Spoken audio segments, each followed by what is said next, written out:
Ayan, para sa mga low budget.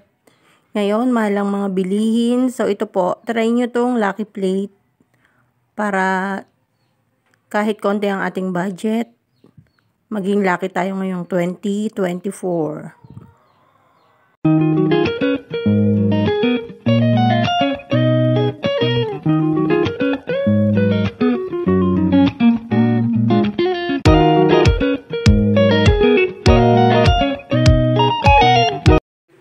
Kailangan natin ng asin. Ayan. Kailangan natin ng asukal. So, nasa bahay lang natin yan. Kahit anong asukal pwede na. Kahit puti, kahit may kulay. So, kailangan natin ng tubig. Lagay nyo lang sa lalagyan para hindi matapon. Nasa bahay lang natin lahat ng kailangan natin.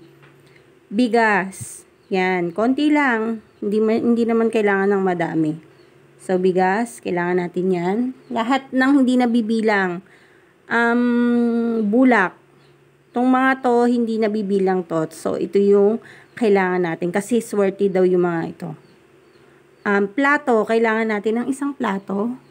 Bilog. Kahit malaki, kahit maliit. Pwede na. Kahit may design, kahit wala. Pwede na po. Basta bilog. Kailangan natin yan. At kailangan natin ng isang kandila. Kahit maliit, kahit malaki, pwede na din po. Basta merong kandila. Kailangan natin yan. So, ang gagawin natin, ilalagay lang natin dyan yung mga kaninang ipinakita ko. Ayan, kailangan natin ng bigas. So, ang idea na to ay tinuro lang sa akin ng aking kumare. Way back 2012 pa. So, ginagawa ko na siya yearly. At feeling ko effective. Kaya gusto kong i-share sa inyo.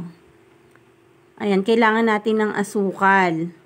So, lalo na dun sa mga low budget, pwede na maging lucky kahit low budget tayo. Pwede tayong gumawa ng pampaswerte. Nandyan lang sa bahay natin. Pwede. So, asin, ayan. Lagay natin dyan sa gilid. Tapos yung ating bulak. Ayan, tinuro lang to sa akin eh. Yung mga hindi daw nabibilang. Yan. Tapos, paikot natin yan, kasama yung tubig, yan, paikot natin ganyan. Kaya, kailangan natin na lalagyan sa tubig kasi matatapon siya pag nilagay natin dyan sa plato. Tapos, kailangan natin yung kandila, ayan, ilalagay natin yan dyan sa gitna. Ayan. So, ayan na yung magiging lucky plate natin for this coming 2024. Gagawin nyo dyan, sisindihan nyo yung kandila, kapag nag-start na yung fireworks at medianoche na kayo. So, yan na yung magiging lucky natin for this coming 2024. Na wala tayong ginagastos. So, sabay-sabay tayong maging lucky this coming 2024. Merry Christmas and Happy New Year sa inyong lahat. Thanks for watching.